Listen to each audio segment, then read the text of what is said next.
Good morning, everyone. It's Brittany here. I wanted to check in and give you an update as to where I am in my transition, my HRT journey. So today, the 18th of October, marks exactly 12 months to the day since I started my journey, my epic journey to where I am now. The 18th of October last year was the day that I applied my very first estrogen patch and started to take testosterone blockers to transform myself into the person that you see here today. So 12 months is quite a milestone, but in the big scheme of things, there's still a very long way to go. But I thought that being as important as it is to me, I wanted to share with you my thoughts and give you a brief overview of, I guess, what I've experienced over the last 12 months. So there's been many ups matched with many downs. It's quite a roller coaster. It's quite a wild ride, and there's a lot of things that I didn't expect to happen.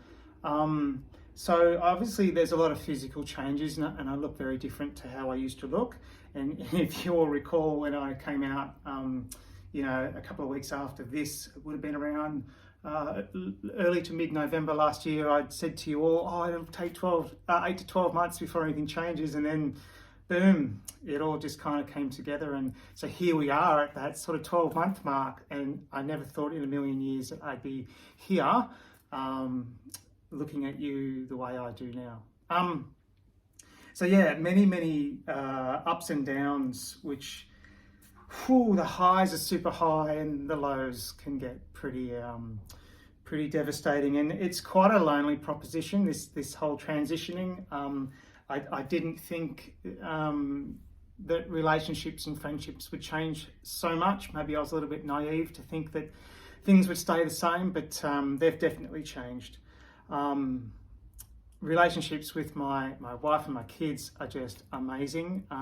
So shout out to Penny, my number one cheerleader, who's been there since day one, and before. She knew way before I did, before I had my realization. So that relationship is going from strength to strength, and I know you look at my posts, so thank you. I love you.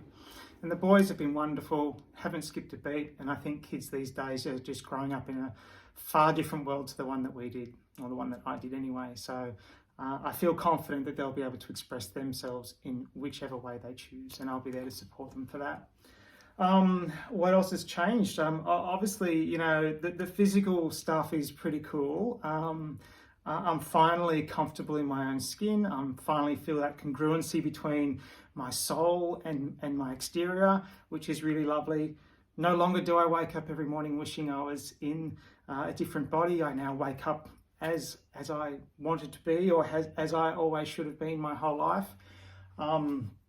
Some other pleasing things from an emotional and psychological side is, and it really hit me this morning when I woke up and I was kind of reflecting on my journey and how I felt before, and pleasingly I'd forgotten that feeling of pain in my heart that I felt, that the struggle that I'm assuming most trans people feel on a daily basis, and the steps that I would think about to resolve that pain or to stop that pain, that no longer exists anymore. So I'm very pleased to say that that's the case. I won't get too deep into that because I don't want to trigger anybody else. But I think there's a lot to be said about being true to yourself. There's a lot to be said about being happy and being, what's the word? Not transparent, which is kind of relevant. Authentic. I think authenticity is so important to be yourself. Why do I do all these videos? And if you don't know, and here I go letting the cat out of the bag, I have quite a following on social media. I have become quite a support figure for many other people going through similar journeys to me. I was the hatchling at one stage, and then I, as you all know, transitioned at quite a fast rate. And thankfully for me, it's been quite a successful transition. So a lot of people turn to me to ask me questions and query about how I did it. And I'm more than happy to help people, because I do truly feel that because I have been so fortunate and so blessed in my transition, although there have been a lot of challenges, that's all part of it. I think you have to expect that.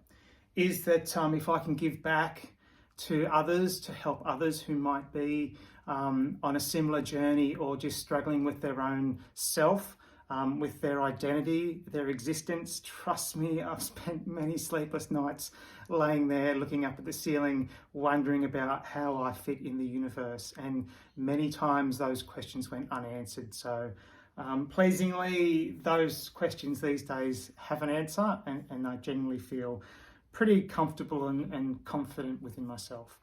So 12 months down, a long way to go. This is essentially a second puberty. So puberties don't just happen in 12 months, they take a very long time. So what's on the horizon for me is hopefully many more changes. There are surgeries that will be occurring in the near to medium sort of future.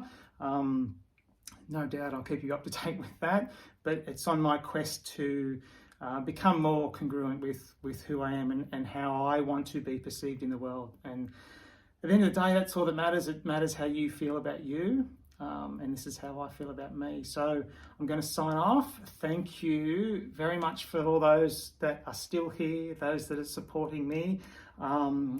Thanks again to my beautiful wife. But I want to say thanks to me.